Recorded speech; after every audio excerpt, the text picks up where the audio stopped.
C'est l'histoire d'un philosophe qui un matin décide de tout quitter pour traverser l'Europe à cheval, seul, sans GPS, sans téléphone, en dormant chez l'habitant.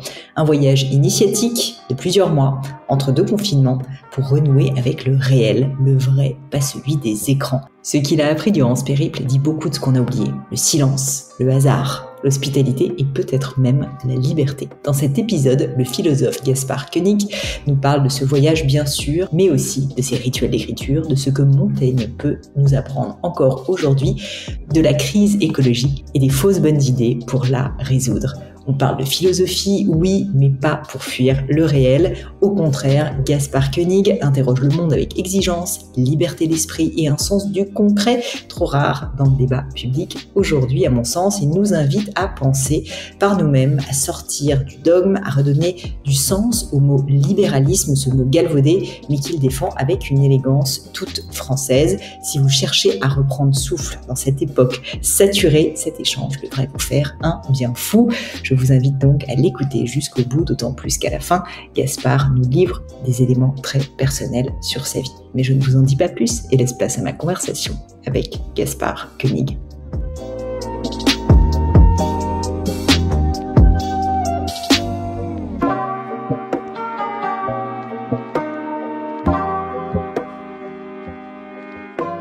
Je hais l'administratif. Oui, moi aussi. Et comme moi, à peu près tous les entrepreneurs que j'ai pu croiser dans ma vie d'ailleurs. C'est pourquoi je suis ravie de vous présenter mon sponsor, Conto. Q-O-N-T-O. Avec Conto, fini les formalités à rallonge, vous lancez votre société, il s'occupe des formalités. Statut, publication de l'annonce légale, création de votre micro-entreprise ou SAS, tout ce qu'on déteste. En 2 temps, 3 mouvements, c'est fait. Et vous, pendant ce temps, vous pouvez vous concentrer sur ce qui compte vraiment. Quand j'ai créé Gemio, Conto n'existait pas. Et après avoir galéré des heures sur une plateforme soi-disant géniale qui buguait tout le temps dans tous les sens, vous savez de quoi je parle, j'ai dû aller déposer mon dossier en physique au greffe de Paris. Quelle perte de temps! Chers amis, ne faites pas comme moi à l'époque et profitez de leur offre tout spécialement pensée pour les entrepreneurs ou indépendants. Conto vous gère gratuitement votre création d'entreprise. Seuls les frais légaux restent à votre charge. Une fois votre entreprise créée, vous avez également 3 mois de compte pro offerts avec le code Pauline2025. Gaspard, je suis vraiment ravie de vous avoir avec moi. Je vous promets qu'on ne va pas parler de développement personnel, de business, de rentabilité, etc. J'avais envie de parler aux philosophes. En plus, comme vous savez, on a fait la même école, donc je me disais que j'allais peut-être comprendre ce que vous alliez me raconter, j'espère. Mais avant ça, pour qu'on visualise, il y a une anecdote quand même que j'ai lue sur vous que j'ai trouvée assez folle et j'avais envie de comprendre le pourquoi derrière. Si je me trompe pas, vous allez me dire, vous avez traversé l'Europe seul, entre les 2 confinements, enfin pendant le Covid, sur les traces de Montaigne. Pourquoi ce choix si radical ? C'est plus qu'une anecdote puisque j'en ai fait un livre qui s'appelle Notre Vagabond de liberté, donc c'est assez public. Et je sortais d'un long reportage sur l'intelligence artificielle, donc moi j'ai toujours depuis 10 ans essayé de marier mon travail théorique ou sur les idées avec des expériences pratiques, vécues, expérimentées, quoi, les mains dans le cambouis, que ce soit en faisant des reportages, des récits, des voyages, du jardinage ou de la politique. Et d'abord c'est plus amusant. Et puis ça crée une interaction entre les idées et le réel qui est vraiment fructueuse.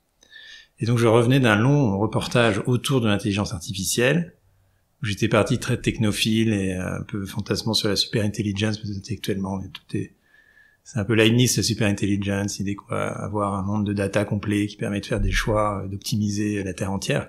C'est vraiment leibnizien, complètement leibnizien.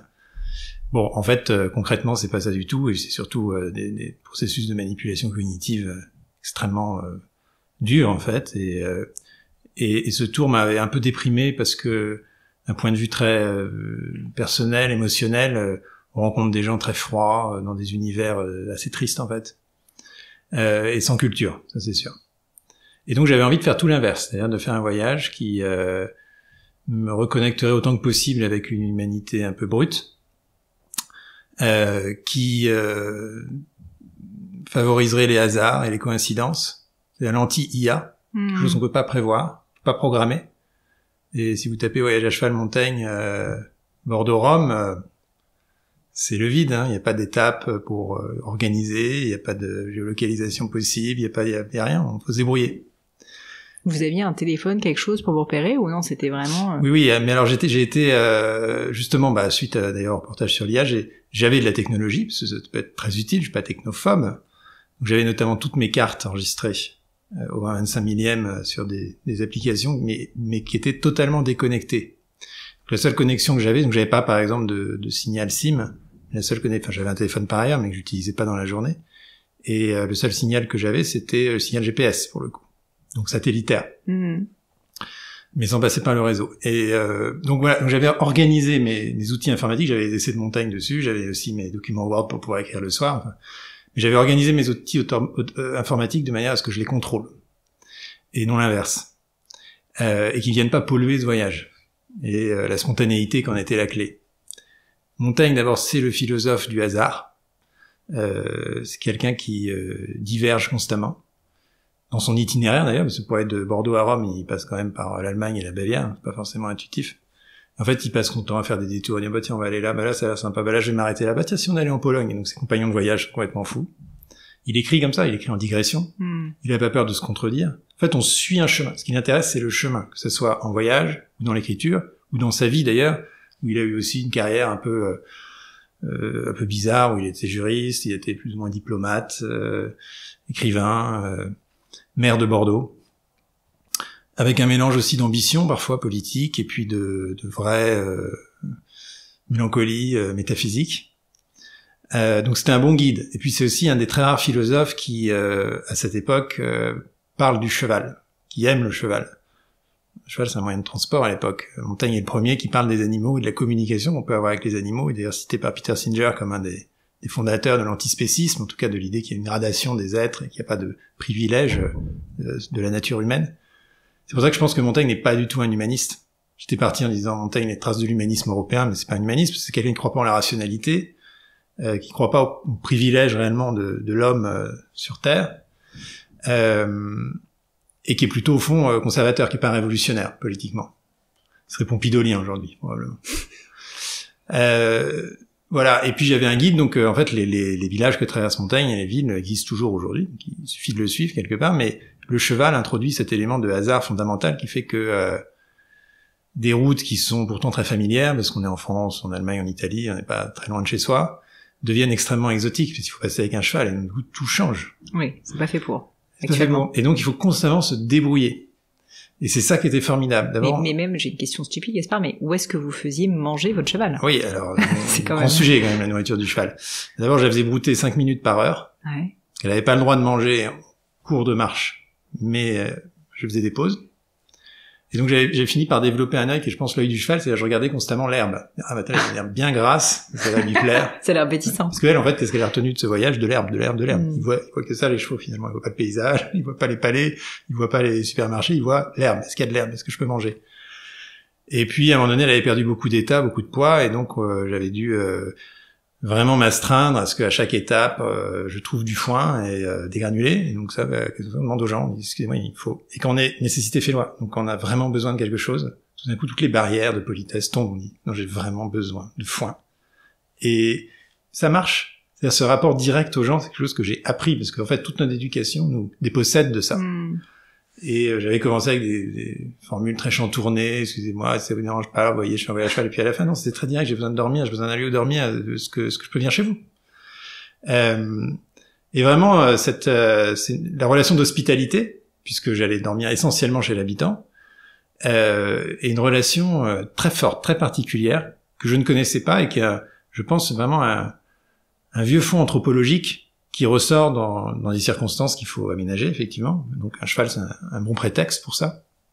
Parce que si on arrive en vélo ou à pied, les gens vous envoient à l'hôtel ou au relais XY, tout ça est organisé. Mais un cheval, c'est pas organisé. Et puis vous êtes complètement vulnérable, vous êtes dans le besoin. Donc le réflexe humain, c'est quand même de venir aider, en fait. Et les gens étaient tellement heureux de retrouver justement cette chaleur enfouie dans une vie quand même de plus en plus normée, de plus en plus stupide, de plus en plus algorithmique, où là, tout d'un coup, il y avait un incident, un événement, quelque chose de complètement invraisemblable qui fait que je me retrouvais à traverser des J'ai traversé une maison avec le cheval, on a traversé le salon pour aller la loger dans le jardin qui était derrière. C'est une maison très bourgeoise et où la dame mettait les patins, où tout était sous cloche et tout à coup cette jument qui traverse, elle a été folle de rire. En fait, la vie revenait. Alors ça n'a pas toujours été idyllique. Oui, j'imagine qu'il y avait 2-3 histoires pas faciles. Absolument. Mais quand même sur 5 mois, j'ai quasiment jamais dormi dehors. J'ai quasiment toujours été accueilli. J'ai jamais eu de problème grave, d'agression, d'insulte. Donc ça faisait un peu sortir le meilleur de la nature humaine quelque part. Et j'ai pas traversé les régions prospères ou touristiques. Hein. J'ai vraiment traversé la diagonale du vide, traversé l'est. La Bavière c'est autre chose, mais et l'Italie, c'est la Toscane, c'était évidemment encore un autre cas. Mais la Toscane, c'est ce qui est le plus dur parce que les gens étaient beaucoup plus transactionnels. Ils ont tellement habitué à développer le tourisme, peut-être. Oui, le tourisme un peu de luxe, quoi. C'est à faire de leur vie un capital. Ouais. Que j'étais bien accueilli, mais il fallait tout payer. Et j'étais servi dans la salle à manger, ce qui m'arrivait jamais avant. J'allais manger dans la cuisine avec les gens, puis tout d'un coup j'étais servi, alors je m'ennuyais. C'était plus compliqué de trouver une connexion là-bas. Et je pense que la Toscane c'est très particulier, puis il y a une histoire aussi de Castello, d'orgueil, qui rend les choses moins spontanées, je pense. Mais bon, en tout cas, j'ai trouvé ce que je cherchais. Alors Montaigne, quand il part, fait son propre voyage, il dit je ne sais pas ce que je cherche, je sais ce que je fuis. C'est exactement mon cas. Je fuyais un peu une société trop bureaucratique, au sens très large du terme, où tout est réglé en avance. Et j'ai trouvé quand même une forme de vraie liberté en faisant ce voyage. Une liberté d'ailleurs paradoxale, puisque au fond, en termes de possibilités, on est extrêmement contraint. À cheval, on peut même pas s'arrêter quand on veut. Enfin, on peut pas traverser la route qu'on veut, on peut pas prendre le pont qu'on veut. Il y a des barbelés partout. Enfin, on est physiquement très contraint. Je me dis, mais d'où vient alors ce sentiment de liberté que j'ai dans un univers aussi contraint? C'est une liberté beaucoup plus forte que dans un univers où tout est possible et où on peut prendre l'avion pour n'importe où. Et cette liberté, c'est vrai, ça pour le coup, Montaigne la définit bien. C'est, comme il dit, tout pouvoir sur soi. C'est vraiment la liberté stoïcienne. C'est apprendre apprendre à cesser d'anticiper. Et j'ai employé une formule banale, mais que j'ai vraiment ressenti, c'est être ouvert au moment présent, comme le cheval, d'ailleurs, l'animal. C'est pour ça qu'il s'ennuie jamais, un animal, c'est parce qu'il est entièrement dans le présent. C'est pour ça qu'il retient les choses aussi. C'est pour ça qu'il a de la mémoire. J'étais très surpris après mon voyage, j'ai retracé mon itinéraire à 25 millième sur une carte. Et je pensais que chemin par chemin, ça allait être compliqué de le reconstituer. Et en fait, tout m'est revenu en mémoire. Je me suis dit, mais comment je m'en rappelle aussi bien? Je me rappelais de chaque croisement quasiment, alors que je fais un trajet en voiture d'1 heure, j'étais incapable de revenir sur mes pas. Et c'est parce que j'étais dans le présent. Est-ce que vous aviez dû, entre guillemets, vous désintoxiquer de votre habitude d'être dans l'anticipation? Parce que moi, je me dis, mais jamais je ne serais capable d'être immédiatement dans l'instant présent. Mais absolument, absolument.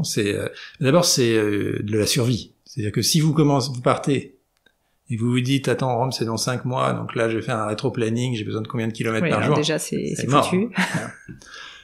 Donc, nécessité fait loi, là aussi. Et puis, il y a tellement d'incidents, aussi des incidents vétérinaires avec ma jument, où il fallait s'arrêter, il fallait pas dire, non, là, on peut pas, faut y aller, non. Donc, on est un peu comme sur un bateau, je pense. Il y a beaucoup de similarités avec la voile. Montaigne a cette image, il dit pourquoi on s'ennuie sur une ligne droite et pas dans un chemin qui serpente dans une forêt. Alors qu'on fait la même chose, on marche. Parce que dans une ligne droite, on voit la fin. Quand je traversais les plaines de la Beauce, effectivement, on pouvait s'ennuyer un peu, parce qu'on voit à la fin qu'il y a 3 kilomètres. Et donc en fait, chaque pas est un pas perdu par rapport à l'objectif.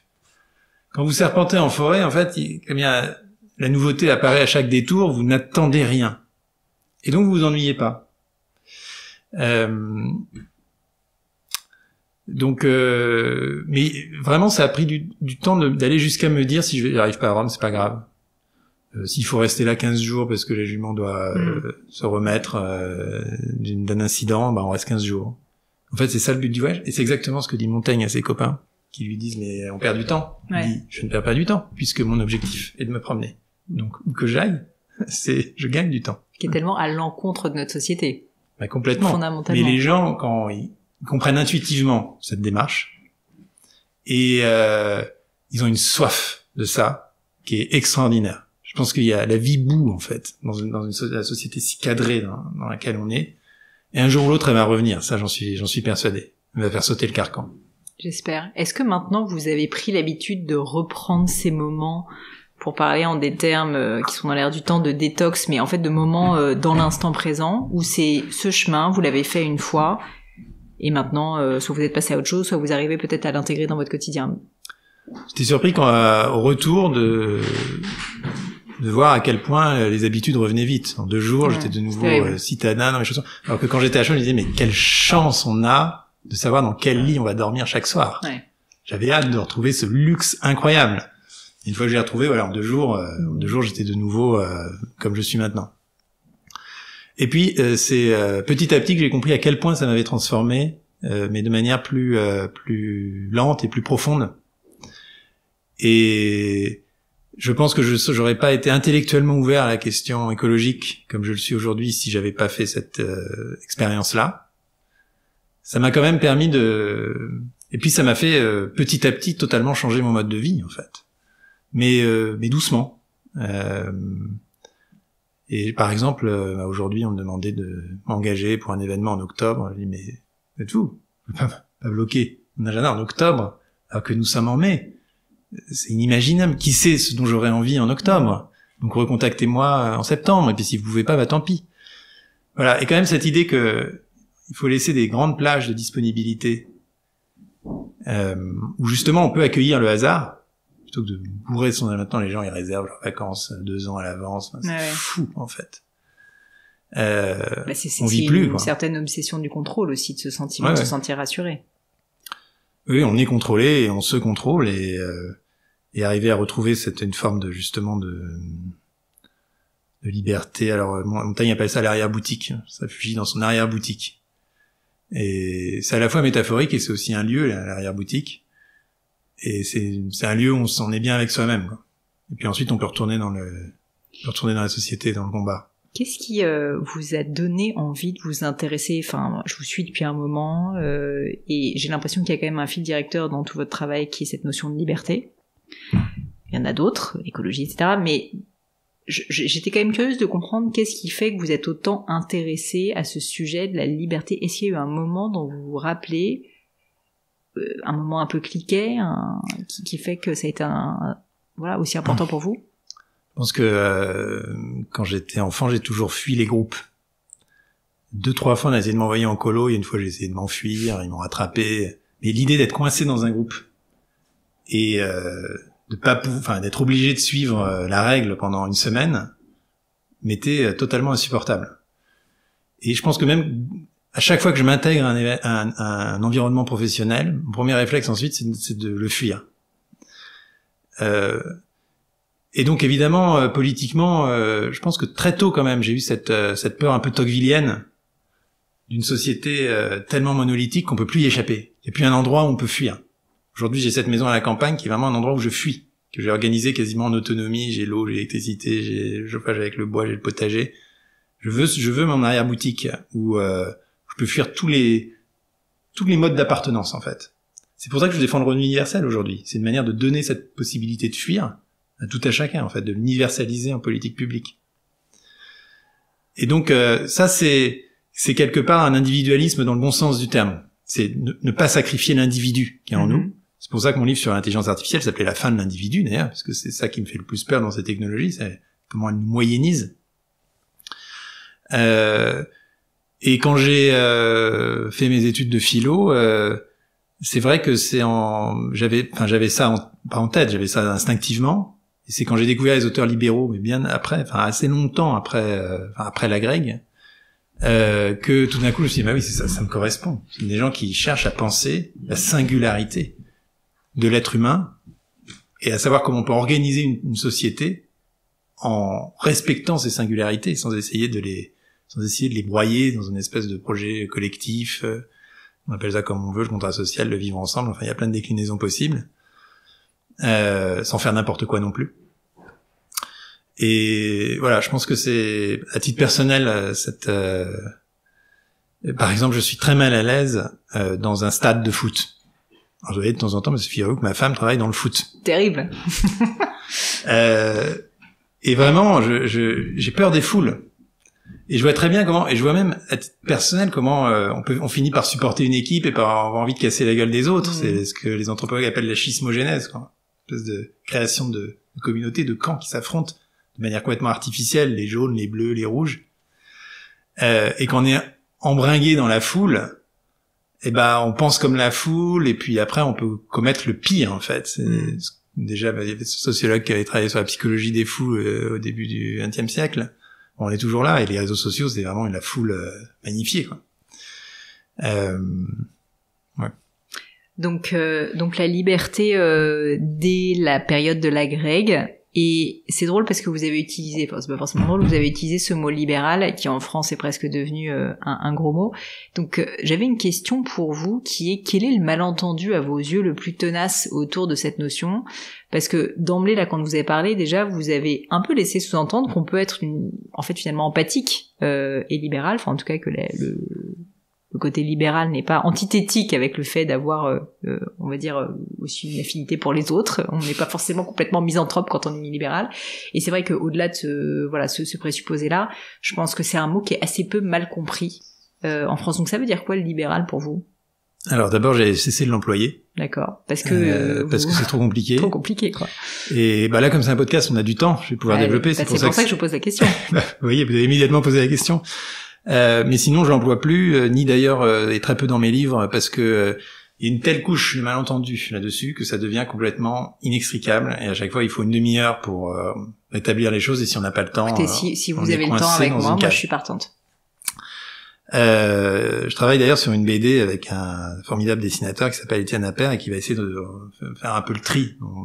Les libéraux, les libertaires, les libertariens, les néolibéraux. C'est vrai qu'en plus, il y a tellement de néologismes, on comprend plus rien. Oui, et puis c'est aussi une pensée très foisonnante. Il y a le libéralisme anglo-saxon, le libéralisme français qui se dessine dès le XVIIIe siècle.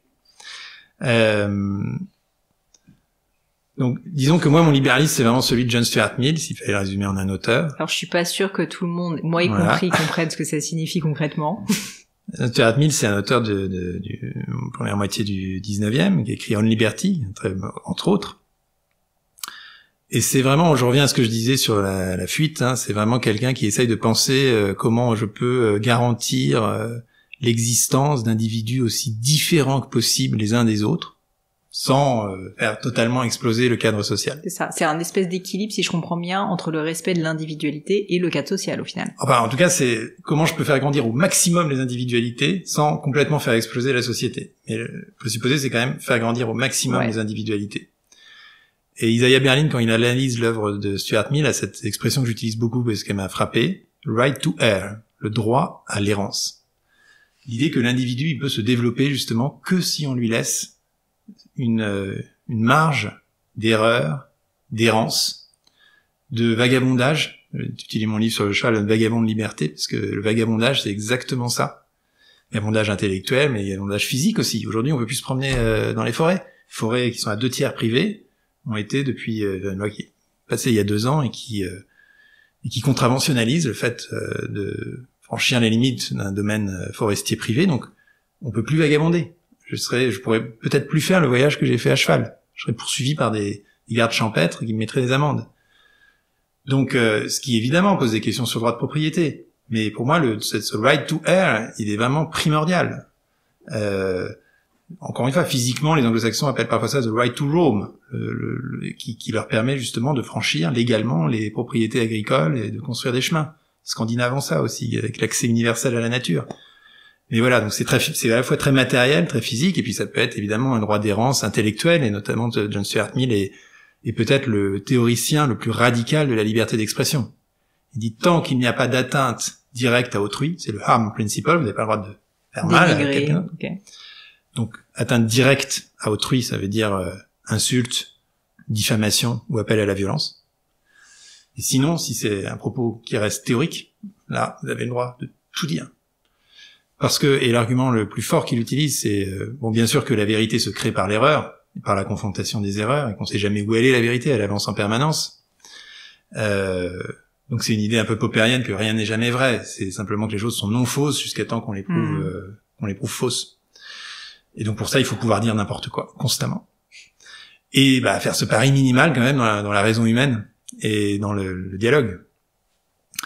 Et il dit, et il y a le deuxième argument qu'il utilise qui est très beau, il dit si une vérité n'est pas contredite, même si elle est noble, même si elle est juste, elle devient un dogme mort, dead dogma. C'est-à-dire qu'entendre la contradiction, entendre le faux, entendre l'injuste, permet de redonner du sens et de la signification à ce qui est vrai et à ce qui est juste. Donc, et puis d'ailleurs, Stuart Mill, c'est un libéral qui était très progressiste à son époque. Et c'est pour ça qu'il est inclassable, parce est-ce qu'il est à gauche, est-ce qu'il est à droite, il défendait l'abolition de l'esclavage, c'est un des premiers à défendre les droits des femmes, toujours avec cette idée que tout individu compte. Donc il a défendu comme ça toutes les causes les plus avancées de son époque. Et en termes économiques, c'est un libéral qui, disons, n'est pas hostile au libre marché, mais en même temps c'est quelqu'un qui déjà à cette époque-là croit pas à la croissance. Il explique que on est en 1850, que sur des ressources finies, on ne peut pas avoir une croissance infinie. Donc, on est 120 ans avant le rapport Meadows.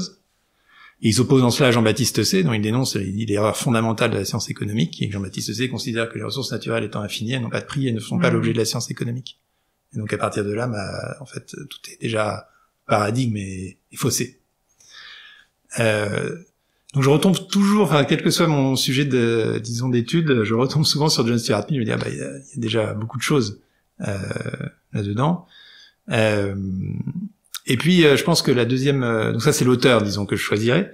Et la définition que je choisirais, c'est qu'en fait, c'est de comprendre que c'est en donnant l'autonomie aux gens que vous créez la rationalité, pas l'inverse. Et donc que quand vous donnez la confiance, c'est une espèce de saut moral très fort. Vous prenez beaucoup de risques et vous pariez qu'à 98% des cas, ça va marcher. Alors je prends un exemple très concret. Montaigne, quand il se part en voyage, il a une cassette avec tout son or. Et il dit comment je la transporte. Est-ce que je mets en place un système de surveillance très complexe, avec des clés, ou le répartissant entre les différents serviteurs, etc., pour m'assurer que on ne me vole pas, et ça va peut-être marcher, mais ça va être très pénible pour tout le monde. Mais là, ce que je fais, c'est que je donne tout à l'un d'entre eux, de préférence un jeune, parce que par cette confiance, je l'oblige. Et c'est ça ce pari, en fait. Par la confiance, on oblige. Et ça vaut pour à peu près toutes les politiques publiques sur lesquelles j'ai travaillé après. Le revenu universel, c'est exactement ça. On donne de l'argent aux gens sans aucune condition, et on fait le pari qu'ils vont en faire le meilleur usage pour eux-mêmes, qu'on ne saurait prévoir. Ça vaut en termes démocratiques. Moi, j'ai été voir la pratique de la démocratie locale en Suisse, c'est Landsgemeinde à Glaris. Et là, c'est exactement ça. On donne au peuple l'intégralité du pouvoir sur les lois locales, qui sont quand même 50% de la législation suisse. Et il n'y a pas de garde-fou. Le peuple, il est réuni sur la place du chef-lieu du canton pour proposer, amender, voter les lois, et n'importe qui peut intervenir. Et alors, il y a une espèce de processus institutionnel en amont, mais in fine, le citoyen a toujours le droit de pouvoir proposer quelque chose qui n'était pas prévu et de faire voter les autres. Donc là, c'est par rapport à ce qu'on vit en France, il y a un système très autoritaire, très jacobin, justement un système de défiance constante. C'est bouleversant. Et ça marche. Ça marche parce que la responsabilité génère de la rationalité. C'est pas l'inverse. Faut pas attendre que les gens soient éduqués, rationnels. Je pense que parce que la responsabilité est crédible et parce que les gens ont l'impression d'avoir un réel impact. En Suisse, il se trouve que je vis en Suisse, donc je ne vote pas en Suisse, mais je vis en Suisse, donc je vois à quel point les populations locales se sentent, même des jeunes, c'est ça qui est fou, se sentent investis et sentent que c'est important pour eux de voter, mais même sur des petites choses, on vote sur est-ce que la piscine municipale, il faut qu'on dépense et qu'on prenne dans le budget public ou pas. Mais comme disait Tocqueville, c'est au local qu'on apprend la démocratie, parce que c'est là qu'on apprend le compromis, on apprend à voir le pour et le contre dans un sujet, on apprend à débattre, qu'on apprend à convaincre, on apprend à perdre aussi, et à respecter l'opinion des autres. Et moi je pense que c'est vraiment des questions institutionnelles, c'est-à-dire que si on débarquait, on mettait ça en place en France, les gens en fait, peut-être il y aurait un petit choc les 2 premières années, mais les êtres humains ils sont partout pareils. Et ils s'approprieraient de la même manière leurs sujets locaux, parce que tout d'un coup ils comprendraient qu'ils ont vraiment le pouvoir. Et que du coup, s'ils votent pas, ou qu'ils votent mal, ou qu'ils s'en foutent, c'est eux qui seront affectés. Ils en subiront directement les conséquences. Donc c'est des mécanismes d'incitation qui je pense, sont complètement indépendants de la culture. D'ailleurs, les Suisses, ça c'est des systèmes qui se sont imposés quand ils sont libérés des Autrichiens. Ils se sont dit, maintenant comment on s'organise au niveau cantonal puisqu'on n'a plus le maître. Et puis voilà, ils ont trouvé ça. Ils n'étaient pas prédisposés pour ça. Donc, d'ailleurs, on le voit avec les petites votations qui commencent à apparaître ici et là. Ça marche bien, c'est-à-dire que quand il y a en France, il y a un référendum local, etc., qui passe, qui est conclusif, les gens ne protestent plus. Après, alors c'est un sujet complètement anecdotique, mais enfin, quand on a aboli les trottinettes à Paris, personne n'a râlé. Personne n'a râlé. C'est nous avons décidé que, c'est pas ils. Puis si vous n'avez pas voté, vous aviez qu'à aller voter, vous avez délégué votre pouvoir aux autres si vous n'y avez pas été. Donc, j'ai vu ça dans les prisons ouvertes en Finlande. J'avais été visiter des prisons qui sont des prisons sans moyen de contrôler, enfin de prévenir l'évasion. C'est quand même assez incroyable pour des gens qui sont parfois criminels, petits récidivistes qui sont condamnés à 20 ans. Hein. C'est pas pour les petits dealers de shit. Pas seulement, en tout cas. Et là, c'est pareil. On vous fait confiance. Et cette confiance-là, elle, tout d'un coup, elle redonne le sens de la liberté et de la perte de liberté aussi. Parce qu'en fait, c'est beaucoup plus dur d'être dans une prison où on s'auto-enferme que dans une prison dont on peut pas sortir. Puis elle responsabilise. Et voilà, elle responsabilise. Et donc, je pense que c'est ça un peu le lien que je ferais entre toutes les idées libérales. Après, voilà, le mot est compliqué. Et alors, les malentendus, Gaspard, les malentendus sur le libéralisme. Ce que vous entendez le plus souvent, ou en tout cas les mauvaises interprétations qu'on peut faire d'ailleurs de votre pensée ou de vos ouvrages. Oui, alors d'ailleurs, c'est très pénible à titre personnel parce que il suffit que l'adjectif apparaisse quelque part sur une fiche Wikipédia et les journalistes prennent le truc et vous mettent dans un univers de présupposés qui est absolument pas le vôtre. Alors, je pense qu'on peut quand même se dire, même si je respecte beaucoup de journalistes, qu'il y a quand même un biais du monde journalistique à simplifier beaucoup. Alors des réseaux sociaux, c'est encore pire, et donc à mettre dans des cases quand même des concepts qui sont parfois un petit peu plus compliqués que ce qu'ils disent. Mais en faisant ça, ils reflètent aussi l'opinion. Bien sûr. Mais bon, c'est assez pénible. Alors maintenant, quand même, j'en suis sorti parce que j'ai tellement publié de livres qu'ils ont désarçonné. Par rapport à l'idée qu'il pouvait se faire de moi, que bon, in fine, il vous laisse un peu plus tranquille. Voilà, absolument. Mais le mot en France, le problème c'est aussi par qui est-il utilisé. Il est utilisé par des gens qui en font le synonyme d'une espèce de capitalisme naze, capitalisme de connivence, où le but du libéral c'est de baisser les impôts et les charges sociales, et c'est nul, c'est vraiment nul. Et c'est ces gens qui l'utilisent aujourd'hui, ce mot. Donc c'est eux qui le revendiquent. Une espèce de chose de très économique et très centré justement sur une espèce d'économie orthodoxe des années 70, quoi, la rentabilité, le profit, l'entreprise et la croissance.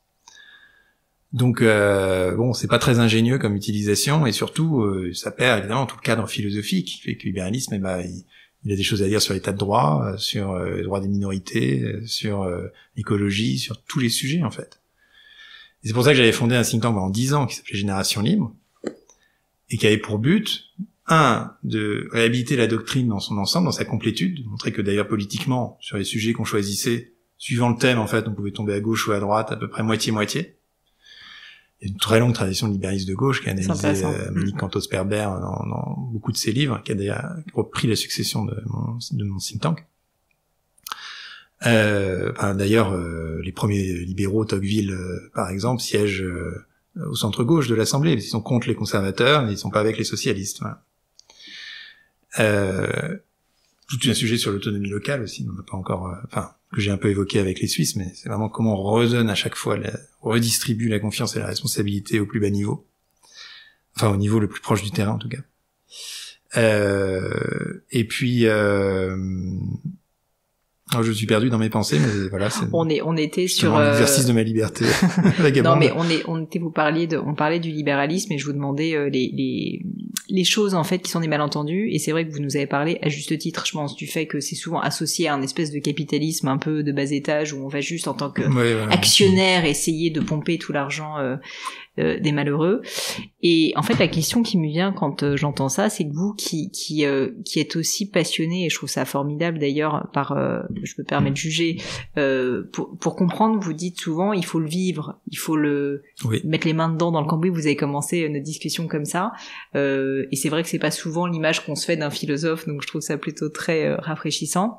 Je me suis demandé, est-ce que vous n'avez pas eu un moment dans votre vie, ou peut-être que c'est encore un sujet d'actualité pour vous, mais envie justement de travailler dans le monde de l'entreprise libérale, au sens devenir entrepreneur. Alors vous l'êtes en fait forcément, puisque vous êtes auteur, vous écrivez des livres, que par ailleurs vous avez un think tank, donc bien sûr que vous êtes entrepreneur, mais au sens, on va dire, plus commercial. Est-ce que c'est quelque chose qui vous a titillé à un moment donné, justement pour goûter d'une manière différente à la liberté qu'on peut avoir en tant qu'entrepreneur?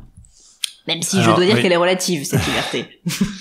Oui, alors dans ma vie, j'ai quand même fondé une association, un fonds de dotation, une SARL, un parti politique, donc je pense que j'ai eu déjà le maximum d'emmerdes administratives possibles avec toutes ces différentes... Le parti politique, ça doit être pas mal. Voilà, et surtout le dissoudre, encore pire. Et à chaque fois, je composais un collectif. Donc le think tank, il fallait lever de l'argent, il fallait recruter des gens. Donc c'était pour moi vraiment un travail d'entrepreneur des idées, entrepreneur qui est sûr de pas gagner d'argent puisque c'est sous forme associative. Mais enfin, c'est quoi être entrepreneur? C'est créer quelque chose qui n'existe pas, rassembler des gens autour et puis essayer de faire grossir une idée ou un produit. Donc après, j'ai vraiment juste pas le temps. J'ai des amis. Mais vous avez jamais voulu y mettre une dimension financière, pas forcément pour vous gagner votre vie, mais je veux dire pour en faire une structure qui puisse redistribuer ensuite à d'autres ou. Si, c'est pour ça qu'on avait créé un fonds de dotation. Enfin, ça fonctionnait quand même sur la donation. Alors j'avais voulu faire un jour, c'est vraiment anecdotique, mais j'avais voulu créer un mécanisme de pari mutuel en fait, où on aurait pris un espèce d'étalon qui aurait été par exemple une série de sondages sur que pensez-vous du libéralisme, tout ça, et puis les gens auraient pu parier sur la progression de l'idée, et donc on aurait pu dire vous n'aimez pas le libéralisme, shortez-le. Ah, sympa. Vous aimez le libéralisme, pariez, et puis le think tank aurait été en fait l'organisateur, et c'est celui qui prend toujours les 2% dans un pari mutuel. Voilà. Mais évidemment, c'est pas légal en France puisqu'on n'a pas le droit de parier sur autre chose que les courses. Enfin, c'est un domaine assez limité. Donc, j'ai pas pu. En Angleterre, on aurait pu. Voilà. Mais c'était, c'est QFD. Donc, il fallait quand même trouver des moyens de ramener de l'argent. Mais après, j'étais vraiment très austère, si je puis dire, dans la détermination à ne pas proposer des services de consulting, ou 2, avoir de l'argent corporate, parce que ça nous aurait quand même lié les mains d'une manière ou d'une autre, c'est sûr. Même si c'est pas, je veux dire, contractuel, c'est un environnement qui vous pèse. Est-ce qu'on aurait pu défendre la légalisation du cannabis sur une universelle, etc., si on était financé par, je sais pas, L'Oréal, qu'on avait un lien, je veux dire, avec eux? Je pense pas. Et donc j'étais assez exigeant là-dessus, et du coup on avait un budget assez limité parce que c'était essentiellement des donations individuelles, mais qui nous donnaient une indépendance extrêmement forte. Donc pour l'objet que je voulais lancer, c'est un think tank assez radical, proposant des idées assez originales et tout ça, je pense que c'était la meilleure route à suivre. Je tiens à dire que je l'ai donc légué, ce think tank, si je puis dire. Enfin en tout cas, c'est Monique Anzos-Paver qui en a pris la présidence. J'ai dissous mon parti, donc il y a 2 ans, j'ai choisi de vraiment ne plus me retirer, disons, de l'action collective, toujours défendre des idées dans le débat, mais à titre complètement personnel. Et parce que j'ai conclu assez tard d'ailleurs dans ma vie, mais que l'action politique ou métapolitique était incompatible en fait avec la créativité. Et j'ai pu écrire Humus, et j'ai pu avoir l'idée d'Humus, j'ai pu être cognitivement dans l'état d'esprit d'écrire Humus que parce que j'avais tout arrêté. Parce que si vous parlez... Parce que vous aviez pas le temps, l'esprit assez libre? Temps, je sais pas, mais vous représentez une communauté. Donc quand même, vous leur devez de rester dans un certain sillon. Si tout d'un coup, vous commencez à parler de vers de terre, tout le monde est perdu. Vous voulez dire la liberté intellectuelle, en fait, elle est quand on n'a aucune attache. En tout cas, aucune responsabilité envers un collectif, quoi. Oh, c'est hyper intéressant. Et les chemins que j'ai pris, là, notamment sur la question écologique, qui perdent totalement mes anciens amis. Parce que alors là, il y a un gros problème aussi, que les libéraux, même je veux dire, les libéraux un peu conscients de ce que c'est que le libéralisme, il n'y en a pas beaucoup, sont incapables de penser l'écologie aujourd'hui. Complètement incapables. C'est pas intégré dans la philosophie libérale, vous voulez dire? Pas du tout. Ça, pour moi, c'est juste, aujourd'hui, je pense que la question, on va sans doute en parler, mais notamment de l'effondrement de la biodiversité est tellement colossale, tellement vertigineuse, qu'en fait, tout le reste dont on vient de parler est insignifiant à côté. S'il faut sacrifier les libertés ou la nature, faut sacrifier, si on devait sacrifier l'un des deux, évidemment, faut sacrifier les libertés, la nature peut exister sans liberté, la liberté peut pas exister sans la nature. Alors, je pense qu'il y a des moyens de tout concilier, hein. Mais il y a une tension intrinsèque entre libéralisme et écologie, historique. Les libéraux ont toujours l'impression que les écologistes veulent leur restreindre leur liberté, et effectivement, il y a de ça, parce que si vous définissez le libéralisme de manière purement comme des relations contractuelles entre individus humains, que vous faites du droit de propriété une pierre fondamentale de ce système, bah effectivement, il n'y a pas tellement de place pour le respect des écosystèmes. J'ai travaillé ça dans mon dernier livre, Agrophilosophie, en mettant en scène le droit de propriété chez Locke. Locke, il cueille une pomme, il dit la pomme m'appartient, parce que je l'ai vue, je l'ai cueillie, j'ai fait un effort, j'ai formé mon corps à la nature, donc c'est la mienne, c'est l'essence du droit de propriété moderne. Maintenant, si on replace l'écosystème autour du pommier, on dit que cette pomme, il a fallu des pollinisateurs, des vers de terre, des castors, pour qu'elle puisse pousser, tout un monde en fait, des milliards d'individus, ça se compte en milliards, les êtres vivants qui sont dans le sol, à qui en est propriétaire, hein. Ça devient plus compliqué comme question. Donc dès qu'on réintègre, en fait, même dès qu'on essaye ça vaut pas que pour le libéralisme, mais je veux dire pour faire redescendre la philosophie politique, pour l'intégrer à son milieu, pour l'intégrer à la terre, au sol, c'est perturbant. Et donc il faut faire ce travail. Mais voilà, aujourd'hui ça contribue au malentendu dont vous parlez. Qu'est-ce qui a fait justement que vous avez commencé à avoir cette vraie conscience écologique, qui était visiblement pas le cas il y a encore quelques années, si je me trompe pas? Oui, alors ma mère a toujours essayé de me la transmettre, et peut-être un peu par opposition juvénile, j'ai laissé ça complètement de côté dans mon esprit, et c'est vrai que elle m'a vu y revenir, et que ça a permis de nouer des liens encore plus forts ces dernières années.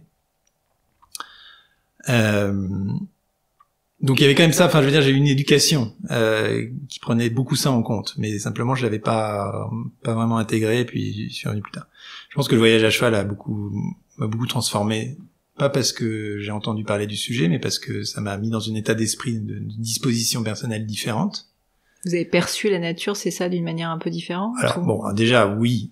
Alors en plus à cheval c'est amusant, puisque d'abord on est avec un être vivant toute la journée pendant 5 mois, donc ça finit par devenir crée des liens. Voilà, que des liens, et puis suscite pas mal de réflexions. Et puis en plus il y a une question très pratique, c'est que l'odeur du cheval couvre celle du cavalier. D'accord. L'être humain est un prédateur, donc en fait quand vous marchez dans une forêt, tout le monde est parti à 500 mètres à la ronde. Alors que quand vous êtes à cheval, les animaux en fait ils vous voient au dernier moment, ils vous sentent pas. Et donc le cheval est comme quelqu'un qui vous introduit dans une soirée, quoi, qui vous présente la nature. Vous la voyez davantage. Avec un autre œil.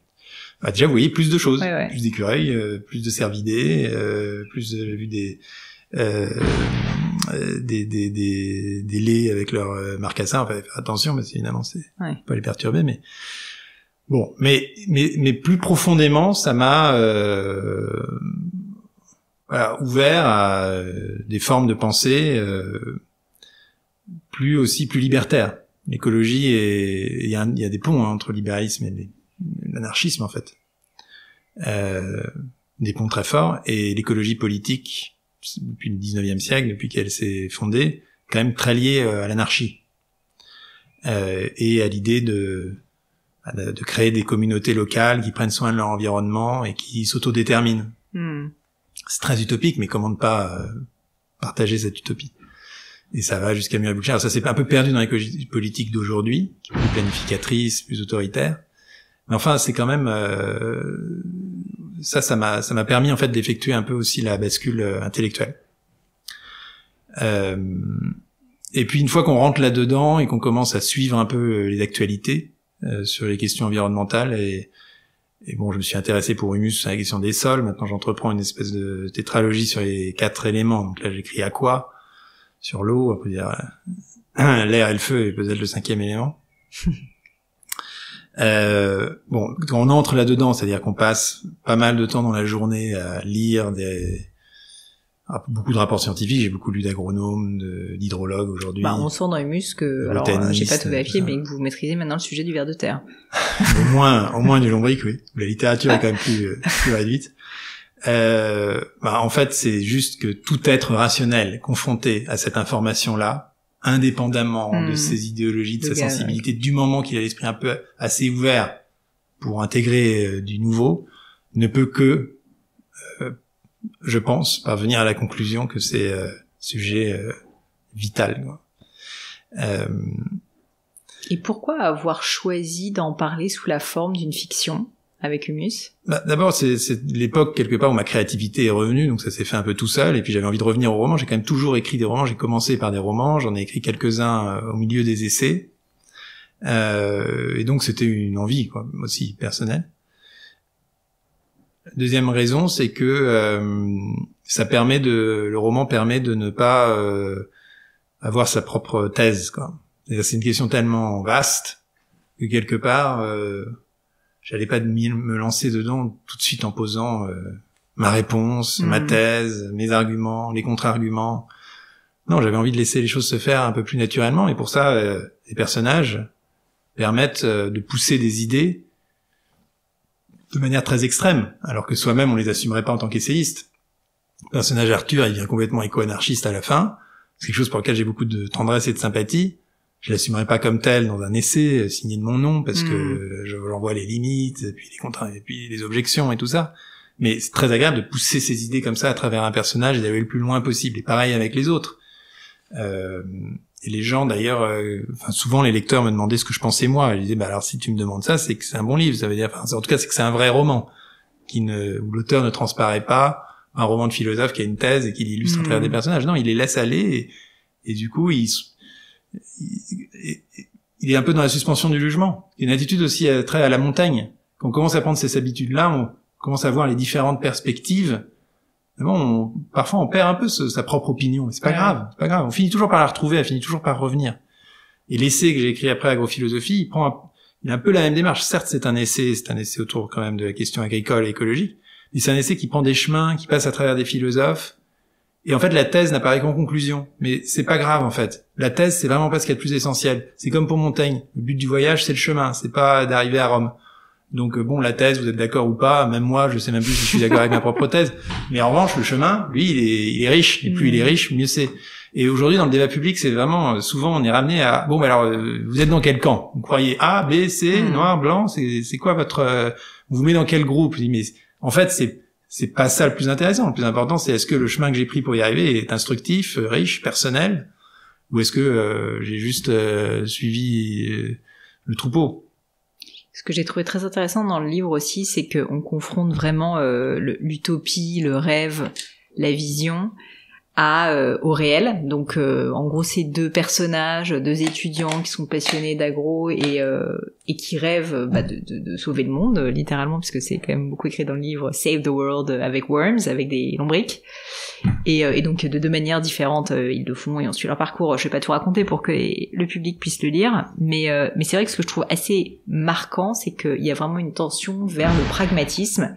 Et ce que je trouve un peu dur dans le livre, franchement, c'est qu'en fait, on se rend compte que la réalité est quand même très éloignée de l'utopie, et le réel, en fait, nous rattrape. Et je voulais ça, donc forcément, c'est un sujet qui vous tient à cœur, et puis en plus, je reviens toujours à ce thème depuis le début, puisqu'en fait, le voyage à cheval, le fait que vous remontiez les manches vous-même, etc., on sent cette envie philosophique, et même au travers de votre fiction, de ne pas être uniquement dans la théorie, mais de montrer la limite de la théorie. J'avais fait une mémoire de maîtrise sur Condillac, donc un mémoire de master qui est sur le traité des systèmes. Et Condillac, c'est le premier auteur au XVIIIe à montrer que tout système est faux en tant qu'il est système. Que l'esprit humain, et que c'est un paradoxe terrible, parce que l'esprit humain a une propension naturelle au système, on a envie que tout soit logique, cohérent, puis quand on a une idée contradictoire avec une autre, on dit il faut bien résoudre cette contradiction. En même temps, on sait très bien que quand on a un système du monde complet, il est forcément faux, parce que personne ne peut avoir englobé tout le réel. Et donc, en fait, on est constamment dans cette tension entre la recherche du système et la défiance vis-à-vis du système. Et donc, je veux dire, tous les gens qui pensent avoir raison, déjà, je pense, ont tort. Par construction, presque. Le fait de ne pas avoir de doute. Oui, donne tort. C'est quasiment, c'est un étalon presque 100% certain.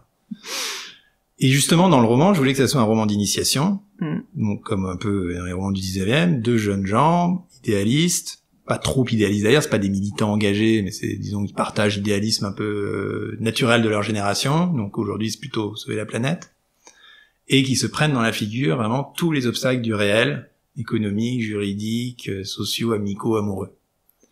Et chacun dans une direction différente. Et puis voir ce qui leur arrive en fait. Est-ce qu'ils changent, est-ce qu'ils s'accrochent, est-ce qu'ils se radicalisent. Et bon, les deux ont des réactions différentes par rapport à tous ces événements, mais c'est pour ça que je voulais que ce soit un roman très documenté. À la fois sur le plan évidemment agronomique et géodrilologique, comme on appelle la science des vers de terre, mais aussi sur le plan administratif ou économique. Quand le gars lance sa start-up, j'étais renseigné, c'est quand on fait une série A, une série B, comment on lève des fonds. C'est très documenté, ouais. Et ça me fait, et avant chaque roman, je fais un petit reportage, disons, de 3-4 mois, où je vadrouille, je vais sur place, je vais voir des usines, en l'occurrence, qui faisaient du compost, je vais parler de différentes professions, spécialistes, on finit toujours par trouver. Et ça donne, ça ancre vraiment le livre. Sûr. Ça donne de l'épaisseur au personnage, en tout cas. L'épaisseur, et puis presque ça, je trouve que connaître un peu ces détails-là ne freine pas l'imaginaire, mais au contraire le suscite. C'est-à-dire que si vous savez pas vraiment comment fonctionne un ver de terre, que vous avez décrit un ver de terre, vous allez dire des choses très banales en disant ça grouille, c'est gluant, bon. Une fois que vous connaissez la sexualité du ver de terre, les différentes espèces de vers de terre. Le passage sur la sexualité est assez à mourir de rire, franchement. Bon, tout d'un coup, votre imagination, en fait, elle explose. Ouais. Et je relis Zola et je lis Les Rougon Macquart en ce moment parce que lui, c'est vraiment comme ça qu'il travaillait, quoi. Il allait, prenait des notes, il écrit La Curée sur la construction de Paris, du Paris d'Haussmann. C'est vraiment, tous les stratagèmes financiers sont décrits avec une précision incroyable. Et derrière ça, il construit une histoire, une narration qui entraîne. Et ça, c'est vraiment le Graal. Parce que, on décrit une société, et en même temps, on happe le lecteur par l'envie de tourner les pages, de suivre les personnages, de suivre les actions, de suivre les aventures. Voilà. Et donc les deux héros, ils sont pleins d'hubris au début, ils sont rattrapés par la nécessité de l'humilité. L'humilité vient d'ailleurs du mus, étymologiquement, donc c'est pratique. Et puis ensuite, chaque lecteur peut naviguer lui entre ces deux perspectives et être à 80% l'un, 20% l'autre, et faire en faire son propre miel. Ce que j'ai trouvé aussi très intéressant dans le livre, parce que donc étant littéraire moi-même, je suis une assez grande fan de Balzac, de Zola, enfin de toute cette période qui croque la société du 19e. Et franchement, on peut pas s'empêcher, Gaspard, de penser que dans ce livre, vous croquez aussi la société. Donc, en fait, il y a l'enjeu et le thème bien sûr écologique et cette manière très intéressante de ne pas fournir de réponse, en effet. Mais en plus, je vous avoue qu'en tant qu'entrepreneur qui a levé des fonds à un moment donné, quand même les quelques scènes qui sont dans la Silicon Valley où on voit les personnages qui sont quand même très caricaturaux, mais donc c'est assez rigolo, on a une vraie satire à la fois, alors d'une forme d'hypocrisie de société sur le monde du financement, de l'entrepreneuriat, mais aussi un peu écologique à certains égards, et puis aussi de certains engagements, quand je pense au personnage de Anne, par exemple, qui est presque plus dans une posture, sincèrement, dans un engagement réel. Oui, c'est ça. Il y a pas vraiment de question, mais c'est plus un constat, et ça m'a fait beaucoup penser en fait à Balzac, pour tout vous dire, alors, ce qui est plutôt un compliment franchement dans ma bouche, parce que c'est quand même un génie. Mais je voulais vous le dire parce que je trouve que en fait c'est une manière quand même de croquer la société actuelle, avec certes un côté peut-être un petit peu caricatural, mais qui est quand même en réalité assez proche de la réalité sur certains aspects. Je pense qu'en fait tout milieu est un peu caricatural en lui-même. Et je suis assez frappé que les entrepreneurs que j'avais un peu fréquenté à une époque, notamment dans le think tank, les entrepreneurs, on est censé casser justement les codes, faire différemment. Et en fait, ils utilisent absolument tous les mêmes éléments de langage, les mêmes mots-clés, les mêmes attitudes, les mêmes vêtements. Ils sont bizarrement extrêmement grégaires, en fait. Et j'avais envie dans le livre, il faut que tout le monde en prenne pour son grade, donc et puis c'est un peu le métier de l'écrivain quelque part, de faire ressortir les vices de sa société. C'est facile de critiquer sa société, mais c'est bien de le faire, c'est normal, c'est notre rôle, quoi. Et donc tout le monde en prend pour son grade, y compris les néo-ruraux, y compris les vrais ruraux. Enfin, il y a pas les riches, les pauvres, les citadins. Ah oui, tout le monde en prend. Vous l'avez dit, c'est assez équitable de ce point de vue-là. Exactement. Avec néanmoins, je pense, une vraie tendresse en tout cas pour les deux héros principaux, qui fait qu'on s'en moque, mais que c'est pas non plus pas du sarcasme, quoi. Après, sur le monde de l'entrepreneuriat contemporain, ce que j'avais vraiment envie de montrer, c'était la manière dont fonctionne le nouveau capitalisme du private equity, qui n'est pas le capitalisme bancaire du prêt et de la dette. Parce que quand on est un capitalisme bancaire du prêt et de la dette, la banque prête si le business est soutenable et même s'il flambe pas, c'est pas grave. Il suffit juste qu'il soit à l'équilibre et c'est bien. Et au fond, je pense que c'est un capitalisme assez sain de ce point de vue-là. Et private equity fonctionne pas du tout comme ça. On finance 1000 trucs, pas rentable, peu importe, en faisant le pari, c'est vraiment la roulette, qu'il y en ait 2 qui fassent fois 1000 ou fois 2000 ou fois 1 million, et puis ça rentabilisera les 998 autres. Et donc ça pousse à la mentalité fake it until you can make it. Et c'est ça que j'avais voulu montrer à travers le développement de l'entreprise qui s'appelle Veritas dans le livre, que j'ai vraiment... Ce qui est quand même un pied de nez par ailleurs, qu'elle s'appelle Vérité. Oui. En plus il y a vert, comme vert de exactement, terre. alors que tout est du bullshit dans cette boîte. Je l'ai modelé sur l'histoire de Theranos et d'Elizabeth Holmes. J'avais lu Bad Blood de ce journaliste du Wall Street Journal qui a levé l'affaire. Ce qui est intéressant vraiment sur Theranos et donc sur Veritas, c'est que c'est pas conçu comme une escroquerie. Oui. C'est simplement que petit à petit, voilà, il faut aller plus vite, que les investisseurs sont là, qu'elle fait plein de promos personnelles, Elizabeth Holmes, et que donc, il faut à un moment donné sortir le produit, et si le produit n'est pas prêt, ou s'il y a des problèmes techniques, il faut improviser et faire semblant. Et elle, c'était particulièrement grave, puisque c'était dans le domaine médical, et que donc ça posait des problèmes de vie et de mort, et elle est aujourd'hui en prison. Dans le cas des vers de terre, c'était peut-être moins d'impact, mais c'était exactement le même mécanisme. Et c'est pour ça que mon héros Kevin, il est un peu débordé par le truc, parce que en fait, il est entraîné par cette fille philippine qui est vraiment le portrait, y compris d'ailleurs physique de Elizabeth Holmes, et que lui-même sait plus très bien ce qui est fake ou ce qui est pas fake en fait dans son entreprise, si elle est rentable ou pas, mais l'essentiel c'est que la mousse continue, que les médias continuent, parce que lui est très mis en valeur comme transfuge de classe. Il déteste cette expression, lui, à titre personnel, mais c'est comme ça que les médias le voient et c'est ce qui fait du bien à la boîte, donc il pousse ça. Donc c'est vraiment cette, je pense que ça, c'est assez nouveau. Je dis pas que le capitalisme précédent était pur.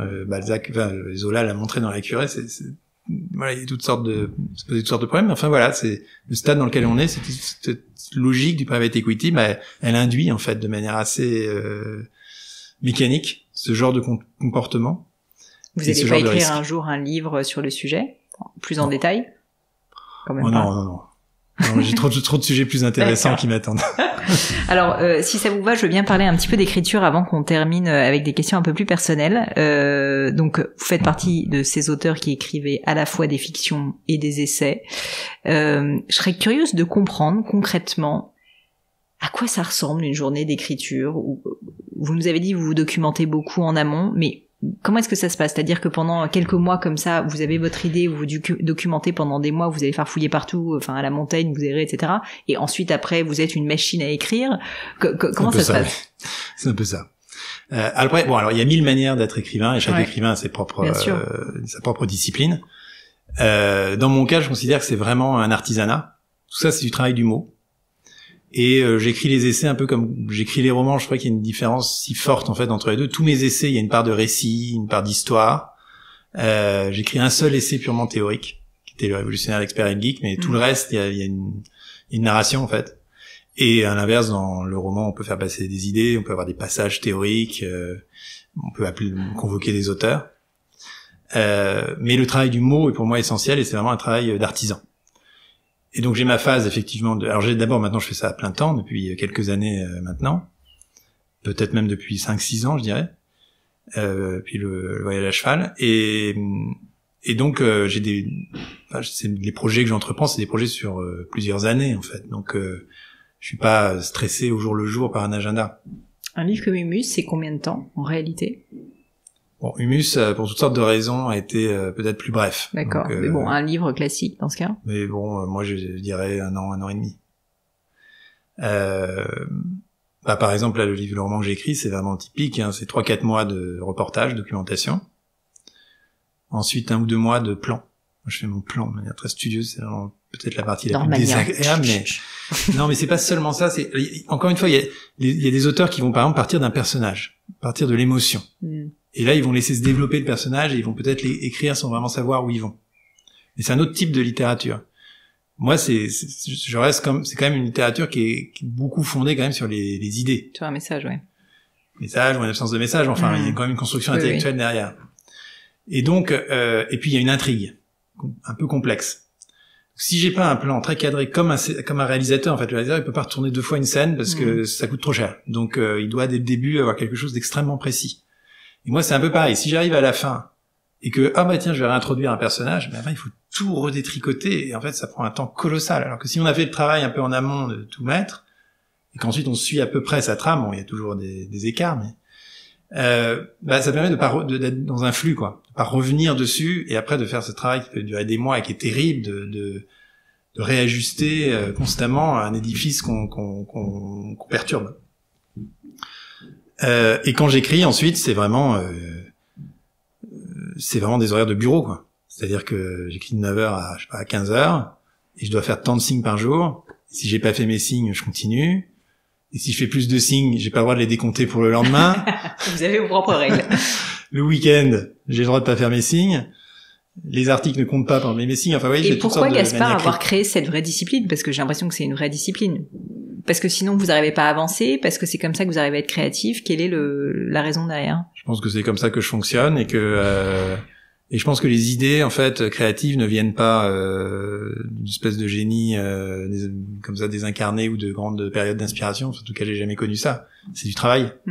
Et en fait, en travaillant les mots et les adjectifs, c'est là que les idées viennent aussi. C'est pour ça que j'avais écrit un article contre Copilot, l'IA de Word, qui propose des phrases à la place de l'auteur. Mais vous vous rendez pas compte, en fait, c'est en travaillant le détail que vous pouvez avoir des grandes idées. Vous n'avez pas une grande idée comme ça, puis il y a quelqu'un qui va arranger la phrase derrière.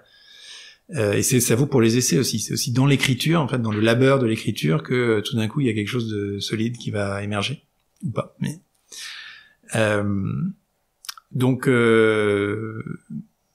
j'ai pas de moment de... C'est quand même assez laborieux. Et le travail, le pire, que je viens de finir, là, en tout cas, de commencer à finir, j'ai fini la V3, là, de Aqua. C'est ces relectures interminables avec moi, pour moi, vraiment toute une équipe quasiment de relecteurs, c'est-à-dire les gens qui vont relire sur le style, les adjectifs, les adverbes, les gens qui vont relire sur les personnages, et puis mes relecteurs techniques, là je fais relire par un petit maire, un producteur de fromage, sur les aspects bocage, agricole, et un hydrologue. Et donc à chaque fois, ça, par exemple, l'hydrologue m'a fait quand même reconstruire une partie de la trame parce que il y avait quelque chose qui techniquement était pas crédible. Et j'ai vraiment envie que ça soit crédible, comme Humus a été crédible, a été l'article qui m'a fait plus plaisir sur Humus, c'est l'article du site mal nommé La Fesse, mais c'est la très sérieuse association française pour l'étude des sols.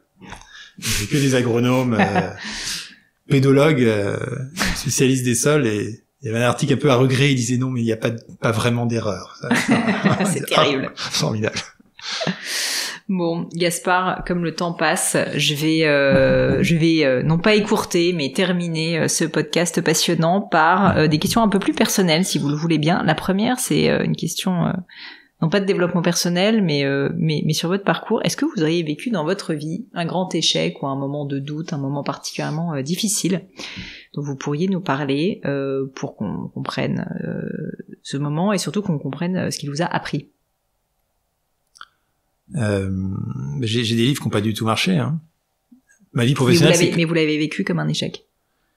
Bon, ma vie professionnelle, pour moi, c'est l'écriture de livres. C'est-à-dire que j'ai fait toutes sortes de métiers par ailleurs. J'étais plume de Christine Lagarde, j'ai fait monter ce think tank, etc. Mais pour moi, ce qui fait vraiment ma substance, c'est les livres que j'écris. Et donc, les échecs, c'est les échecs des livres, je pense, avant tout. Notamment, par exemple, mon premier roman avait vraiment bien marché, avait été accueilli par la critique, sélectionné pour le concours, enfin, c'était tout un événement, quoi. Pour moi, très nouveau, enfin, c'était extraordinaire. Et le deuxième, comme c'est très souvent le cas, avait été passé un peu inaperçu. Mais j'ai vraiment été toujours pénétré du fait qu'une œuvre, ça se construit sur 50 ans, quoi. Que donc des livres, il y en aura 40. Et je pense que, alors c'est un peu personnel ce que je vais dire, mais j'ai reçu tellement d'amour de ma mère que j'ai une confiance en moi qui est juste inconditionnelle. Donc s'il y a une critique qui aime pas le livre, c'est toujours critique qui a tort.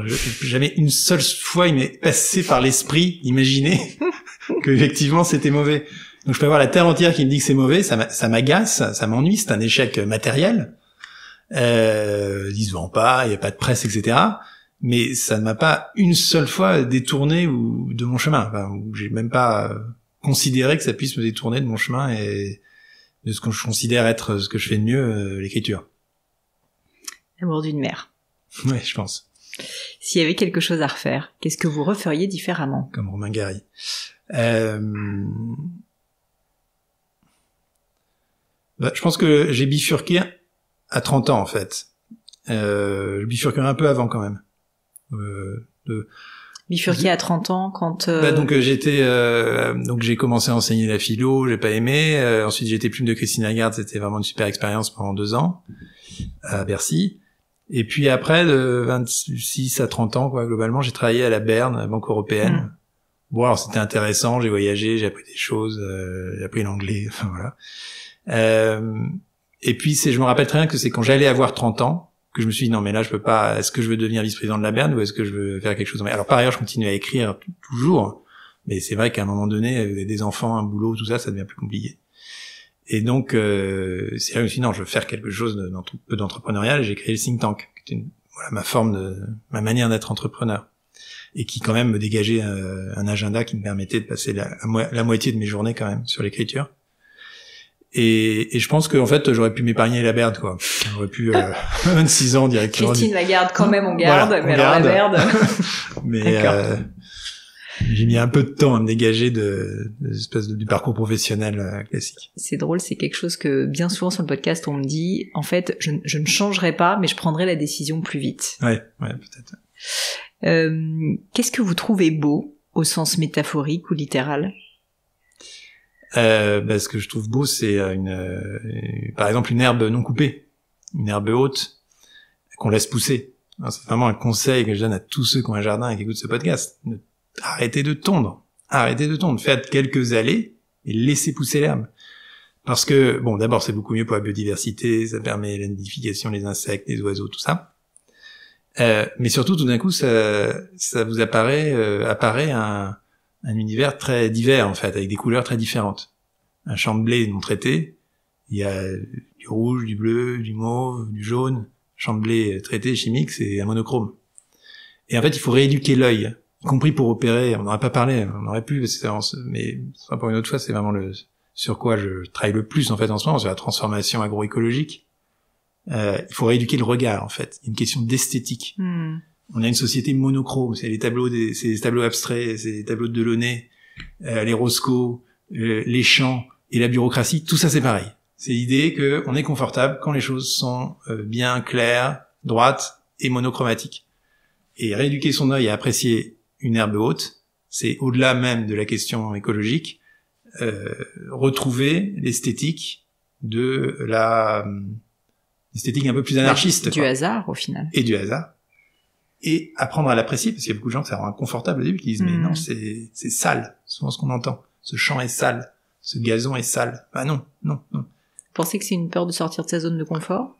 Je pense que c'est quand même un paradigme social, politique et agricole qu'on subit depuis, dans lequel en tout cas on est entré depuis presque un siècle, et que ça a formé des habitudes, des manières de penser et de voir.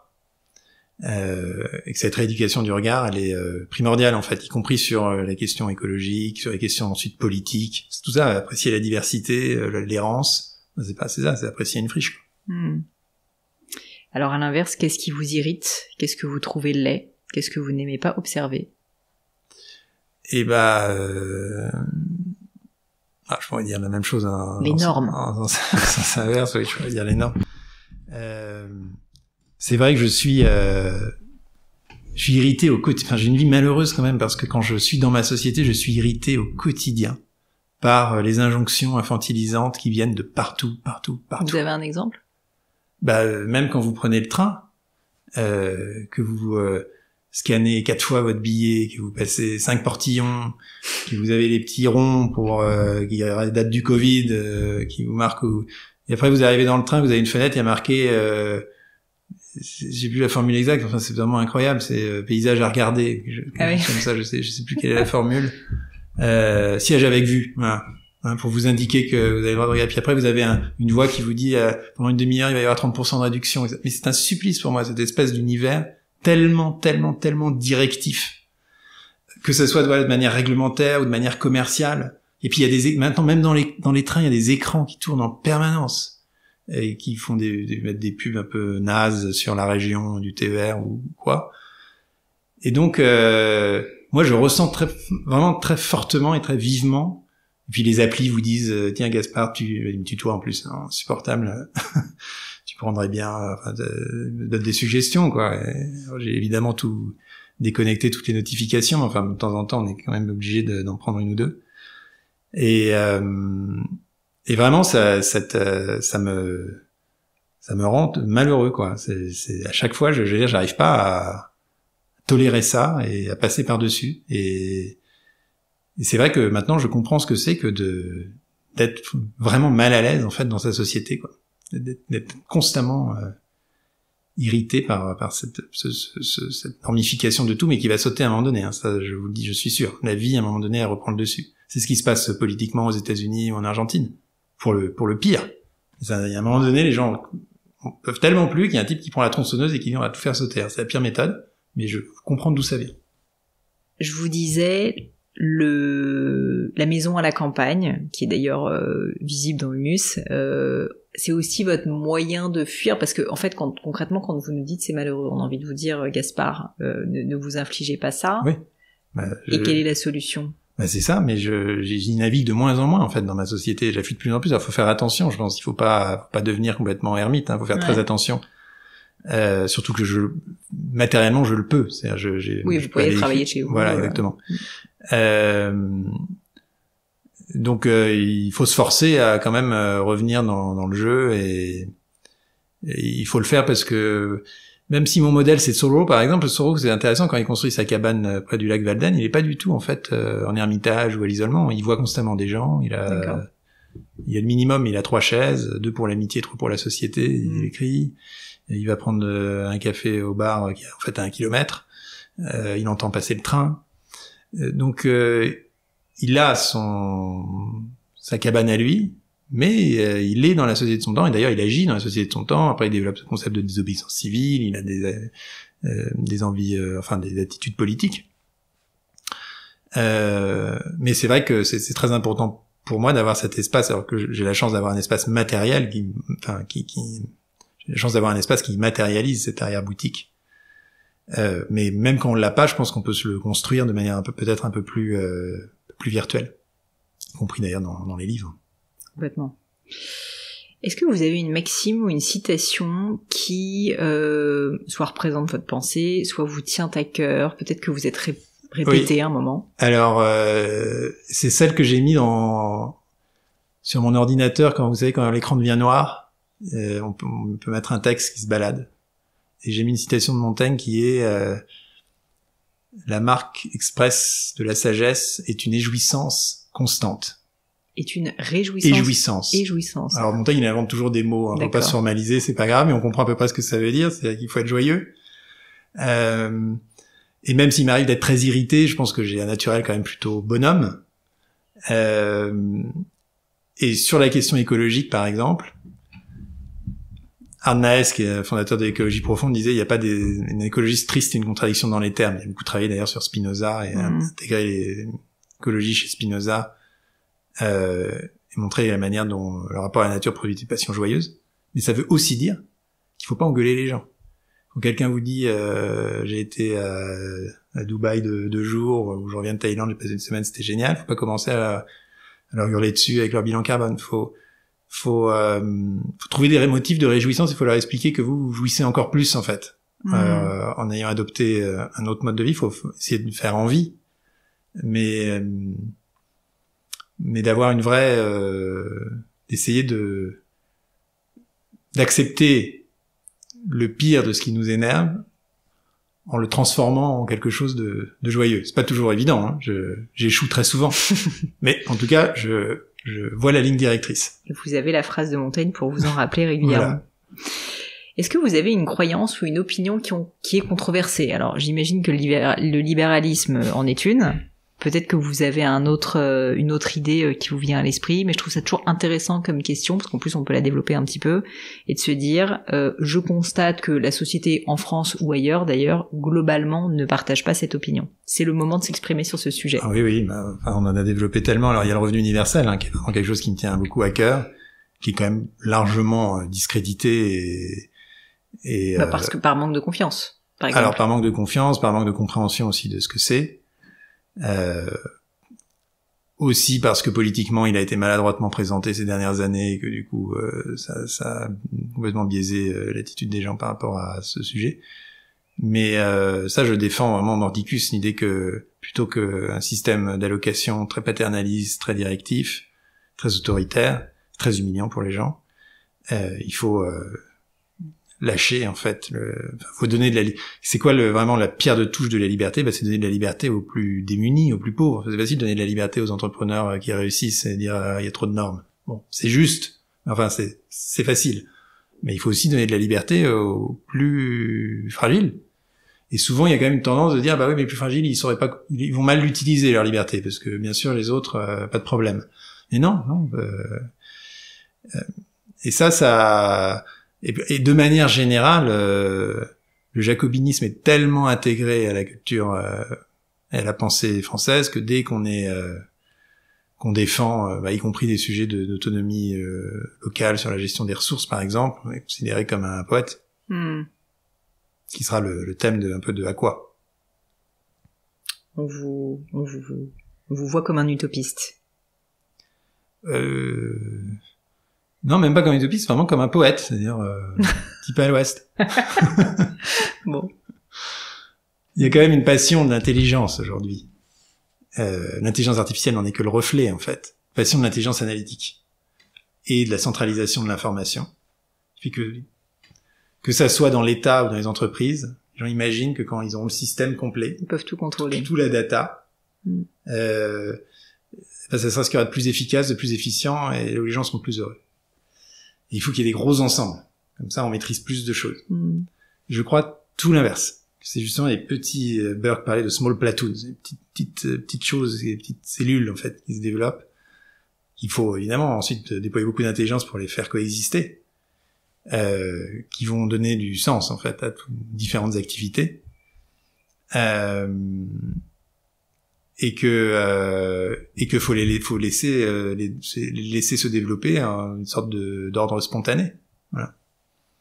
Alors, je vais faire un parallèle malaisant avec quelqu'un qui avait créé la majeure HEC Entrepreneur que vous citez d'ailleurs dans le livre Humus que j'ai fait, qui était Robert Papin, quelqu'un que je n'ai pas connu mais qui avait l'air d'être un sacré personnage et qui disait, pour les jeunes d'HEC Entrepreneurs qui n'avaient rien fait parce qu'en fait on est des étudiants et on veut devenir entrepreneur, il disait cette fameuse phrase « Jetez-les à l'eau, ils apprendront à nager ».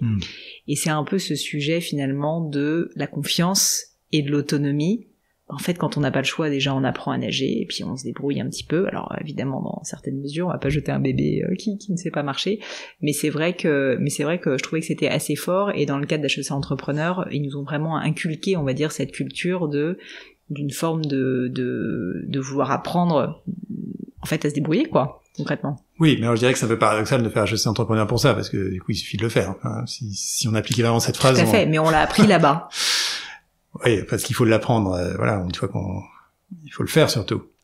Et puis, et je reviens quand même au revenu universel, c'est que le revenu universel, il permet de jeter les gens dans le bain, mais de leur donner une bouée. Parce que ceux qui n'ont pas de bouée, ils coulent vite. Exactement. Et du coup, ils font pas grand-chose parce qu'ils ont peur de se noyer. Et en fait, d'avoir cette espèce d'autonomie garantie fait que dans tous les pays où ça a été expérimenté, on voit se développer l'entrepreneuriat. Parce qu'il y a une espèce de projection dans l'avenir qui fait que on sait que le minimum est toujours là. On n'a pas à le demander, qu'on n'a pas à s'en soucier. Et donc, évidemment, on peut se projeter dans l'avenir, on peut faire des choses. Et moi, je suis persuadé que si on mettait ça en place en France, on verrait toutes sortes d'activités éclore, de gens qui hésitent à faire la bascule, ou la transition, ou la bifurcation, et qui là se disent, non, mais de toute façon, j'ai ce petit truc qui me suit, ça va pas être le Pérou, mais je vais survivre. Donc, allez, j'essaye. Et qui est suffisamment bas pour qu'il n'y ait pas énormément d'effets, parce que vous en parlez d'ailleurs dans Humus, à un moment donné, je crois que c'est le couple qui vit en Normandie, qui se met au RSA. Ouais. Et c'est quand même une sacrée pique aussi pour des personnes qui pourraient trouver un travail s'ils le souhaitaient. Et... Alors, ça m'a importé d'écrire ce passage parce qu'ils subissent un contrôle du RSA. Oui, c'est vrai. Et c'est ça que je voulais vraiment mettre en scène, c'est à quel point aujourd'hui, en fait, la somme qu'ils ont leur permet de survivre et puis ça serait l'équivalent d'un revenu universel. Mais se met en place un espèce de système de contrôle derrière qui fait que quand on est en couple, par exemple, le RSA est familialisé. Et que du coup, on se retrouve avec des procès où les gens comptent le nombre de brosses à dents dans la salle de bain pour savoir si la personne doit des indus à l'État. C'est humiliant, c'est nul, c'est 3 francs 6 sous. Et donc, il faut donner... Et après, est-ce qu'on peut donner une somme sans contrepartie si les gens décident de... Mais je pense que oui, il faut assumer que oui. Il y a eu ce fameux débat sur le revenu universel entre Philippe Van Parijs et John Rawls à la fin des années 70. John Rawls était assez hostile et justement en disant ouais mais les gens qui contribuent pas du tout à la société c'est quand même pas bien. Enfin bon, et il prend l'exemple du surfeur de Malibu. Rawls. Okay. Il dit celui qui décide de faire du surf à Malibu avec son universel, admettons qu'il n'apporte rien à la société, ce qui se discute. La société n'a pas à le payer. Et Van Parijs, qui est le meilleur penseur du revenu universel, qui est toujours en activité, qui est belge, lui répond en écrivant un livre qui s'appelle Why Surfers Should Be Fed. Et il explique qu'en fait, c'est ça le but d'une société, en fait. C'est quoi le but d'une société? C'est de permettre à chaque singularité individuelle de se réaliser. Oui, c'est pas que tout le monde... Donc si le gars, il fait du surf, mais c'est notre réussite collective. Et puis il y en a plein qui feront plein d'autres choses. Et même le surf, je suis sûr que ça va créer un lien social, un truc qui finalement va être bénéfique, mais qui est peut-être pas mesurable ni dataisable. Je comprends. Est-ce qu'il y a un sujet sur lequel vous avez déjà changé d'avis?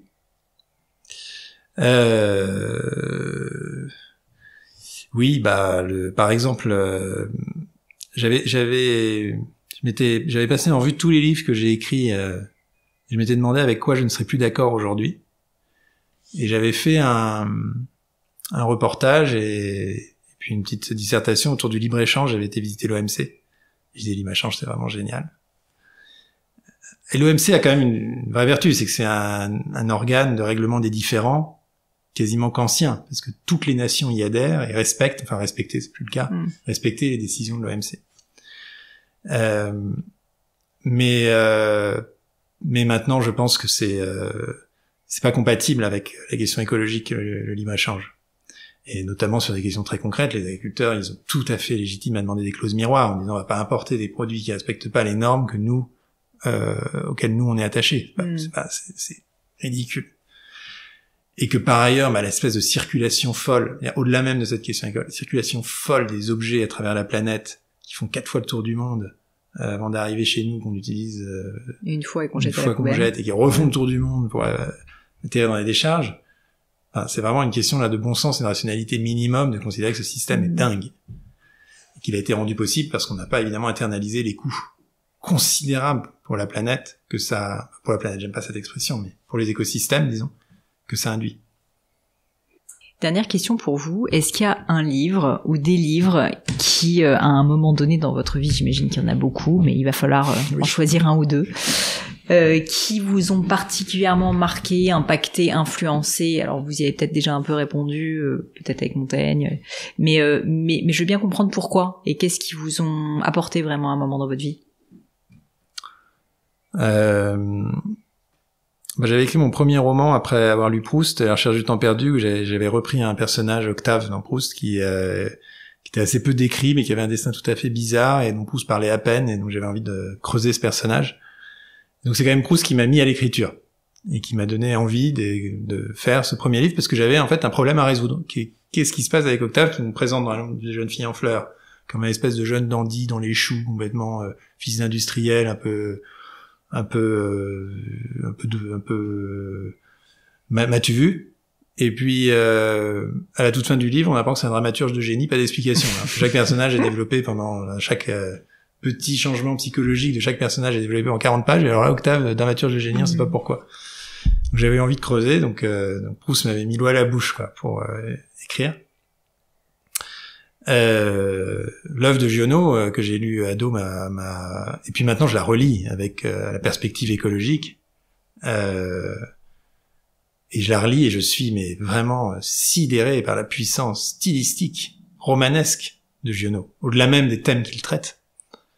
Vraiment, c'est une écriture que je porte au pinacle. Pour les lecteurs qui connaissent pas, commencer par Un roi sans divertissement, qui est vraiment le livre, je sais pas, c'est le livre parfait, quoi. C'est the livre. C'est drôle parce que c'est vrai que Giono n'est pas un auteur du tout à la mode. Et je trouve qu'on n'en entend pas énormément parler. Enfin, il n'est pas beaucoup dans les parcours académiques classiques, quoi. Ça revient un peu, notamment l'éducation nationale avait fait la promotion, je crois, avait distribué à tous les élèves L'homme qui plantait des arbres. D'accord. Et dans les cercles un peu écolos, ça revient quand même, Giono. Il y a un intérêt pour Giono. J'ai eu le prix Giono d'ailleurs, donc j'ai eu la chance de rencontrer sa fille, qui est toujours qui prend soin de son œuvre, d'aller la voir à Manosque. Et je vais d'ailleurs publier un texte dans la revue Giono, qui est animée par l'association des amis de Jean Giono. Bon, donc il y a un petit écosystème Giono quand même qui est plutôt dynamique et d'accord. Voilà. Alors certes, on part d'un peu loin, mais ça progresse. Mais c'est en train de revenir. Donc voilà, je vous ai cité 2 livres, 2 romans. Et évidemment sur la philo, il y en a tellement que je sais pas par où commencer. Mais c'est vrai que John Stuart Mill, voilà, On Liberty, c'est simple en plus comme livre et ça donne un cadre très clair et très efficace. Tocqueville, La démocratie en Amérique. À chaque fois que j'étudie un sujet et que je reviens à Tocqueville, je dis ça aussi, j'ai écrit un livre contre l'élection présidentielle au suffrage universel. J'ai repris La démocratie en Amérique, paf, il y a exactement ce thème-là qui est développé. Et même sur la question écologique, Tocqueville a écrit un petit texte qu'on connaît moins, qui a été édité à titre posthume, qui s'appelle 15 jours dans le désert, où il raconte sa promenade à cheval dans les forêts du Michigan. Et c'est très très beau parce qu'il traverse une forêt primaire, il rencontre les tribus premières. Il s'émerveille des rapports d'égalité qui règnent alors entre les hommes. Il s'émerveille de voir des troncs morts qui se décomposent, c'est-à-dire une forêt non entretenue. Il comprend la beauté de tout ça et des passages extrêmement lamartiniens. Et il dit en même temps tout ça va être détruit par la civilisation, que par ailleurs il appelle de ses vœux. Et c'est comme si à la naissance du libéralisme il y avait ce regret de tout ce qu'on va détruire. Et est-ce que ça vaut vraiment le coup? C'est très beau de relire ce texte-là. Et puis surtout, non, voilà, il y a le plus grand penseur du XXIe siècle, hein, qui est David Graeber. Il faut lire tout David Graeber. Il a écrit 10 livres, pas écrit beaucoup, mais que ce soit sur la démocratie, sur la dette, sur les bullshit jobs, sur la bureaucratie. C'est un très beau livre qui s'appelle L'utopie des règles, disant si on a construit une société bureaucratique, c'est qu'on avait un idéal par rapport à ça, l'idéal de diluer le risque en fait. Et Graeber, c'est un penseur anarchiste revendiqué, un des fondateurs d'ailleurs du mouvement Occupy Wall Street, mais qui est toujours original, toujours assez drôle dans ses livres, hein, c'est des essais, mais il y a toujours un humour qui est quand même révélateur d'une forme d'acuité de jugement quand on est drôle, c'est qu'on se prend pas complètement au sérieux et que donc souvent on introduit des pensées qui peuvent être plus originales. Je me méfie beaucoup des gens qui n'ont pas d'humour. Et Graeber, ça renverse toujours la manière dont on voit le monde. Le dernier qui a été publié à titre posthume, qui est The Dawn of Everything, il explique qu'en fait nos idées d'égalité, liberté, enfin les grandes idées des Lumières, viennent littéralement des peuples indigènes rencontrés par les premiers colonisateurs. Donc il en refait avec un autre anthropologue, il en refait très concrètement en fait l'origine, et il déconstruit complètement l'histoire qu'on a apprise. Donc c'est toujours surprenant et toujours assez drôle, et ça se lit magnifiquement, et pour moi c'est vraiment un penseur, c'est le penseur de ce siècle quoi. Que vous me faites découvrir, donc voilà. Je vais creuser. Gaspard, je vous remercie 1000 fois pour votre temps, de vous être confié à moi et puis d'avoir parlé de ce qui vous anime. Est-ce qu'il y a un dernier message quand même que vous auriez envie de faire passer à l'audience, un ou deux, si vous voulez, à l'aune de tout ce qu'on s'est dit aujourd'hui? Je vais finir par un message peut-être un peu plus commun, mais pas très audible, c'est que quand on parle d'écologie, d'environnement, aujourd'hui on prend toujours le prisme du carbone et de l'énergie. C'est le seul prisme, disons, qui est rentré un peu dans le débat rationnel autorisé. En fait, la question du carbone est simplement la sous-question du problème majeur qui est l'effondrement de la biodiversité, c'est-à-dire l'extinction de la vie. L'homme est en train de détruire la vie sur Terre. On dit que 75% des populations d'espèces sauvages ont été détruites depuis 50 ans. on voit constamment apparaître des statistiques sur les insectes au Royaume-Uni, moins 63%, les oiseaux, moins 75%. Enfin, c'est juste des chiffres qui sont colossaux et ça se voit à l'œil nu, en fait. Ça s'entend plus, d'ailleurs. Et ça, c'est d'abord, c'est un problème très concret puisqu'il y a plus de pollinisateurs, donc les rendements du colza chutent. En Chine, ils doivent polliniser à la main avec des cotons-tiges. Aux États-Unis, ils exportent des abeilles d'un bout à l'autre du pays pour que les arbres puissent faire des fruits.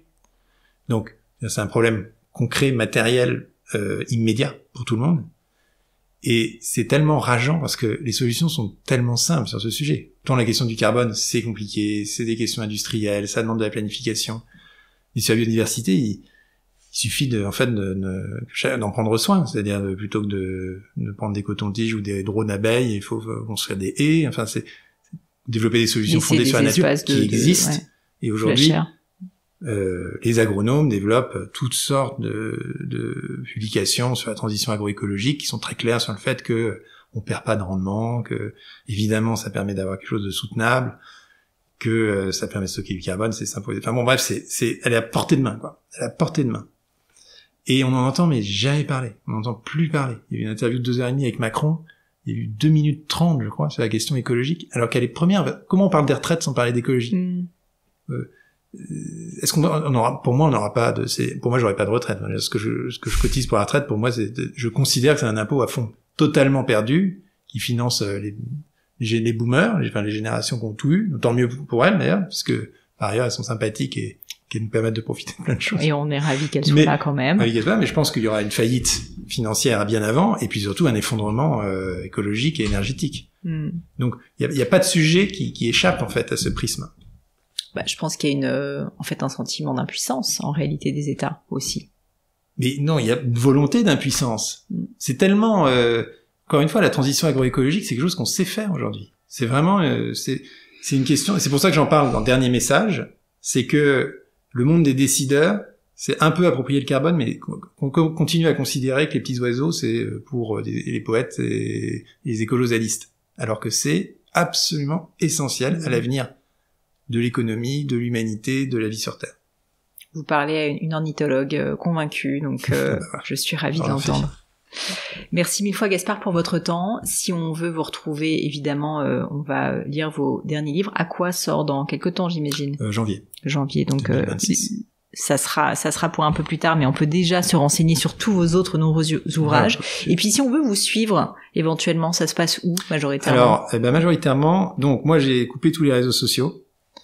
J'ai juste méthode pas de vous. Voilà, il y a déjà 5 ou 6 ans. J'ai juste encore LinkedIn où je poste un article par semaine qui est ma tribune des échos. D'accord. Parce que je considère qu'on peut pas avoir plus d'une bonne idée par semaine, ça serait déjà beaucoup. C'est déjà beaucoup. Donc le samedi quand je fais ma chronique, je regarde toutes les idées un peu foireuses que j'ai eues pendant la semaine. Et si j'avais Twitter, j'aurais lancé sur la toile. Et puis je prends celle qui me semble la moins mauvaise. Et ça fait une chronique hebdomadaire, donc voilà. Et puis surtout, j'ai un vrai rapport à mon lectorat à travers ma newsletter. Donc j'ai un site qui s'appelle gasparkoenig.com. Il n'y a rien sur ce site, c'est juste une fenêtre d'inscription. Ah, newsletter. Il y a une newsletter qui part peut-être tous les 2 ou 3 mois, c'est assez peu fréquent. Et puis c'est un peu, c'est pas, je me force pas, donc c'est quand j'ai envie de l'écrire. Mais j'écris des choses que j'écris pas ailleurs, et je réponds à tout le monde, parfois avec un petit temps de retard. Mais du coup, ça permet hors réseau social d'entretenir une communauté et d'essayer en tout cas de forger un vrai lien avec elle, parce que c'est quand même intéressant, c'est des lecteurs. Et par exemple, dernièrement, voilà, j'avais une idée un peu philosophique qui était que la loi suprême du monde, je la donne en exclusivité, c'est qu'on a le droit de faire tout ce qu'on sait défaire. D'accord. Bon, j'ai lancé ça avec un peu de sous-texte sur la newsletter en disant maintenant dites-moi ce que vous en pensez, donnez-moi vos objections, enfin faisons animer l'idée, puisque après tout j'ai envie d'avoir des retours. Donc là j'ai 100 mails à traiter justement et à comprendre d'objections sur cette loi suprême, et ça va peut-être je sais pas ce que j'en conclurai, mais je sais que peut-être un nouveau livre. Je dois me prendre une après-midi pour faire le point là-dessus. Génial. Et je relayerai ça dûment. Un grand merci pour votre temps, d'avoir partagé autant avec nous. Et puis peut-être à bientôt. Merci à vous.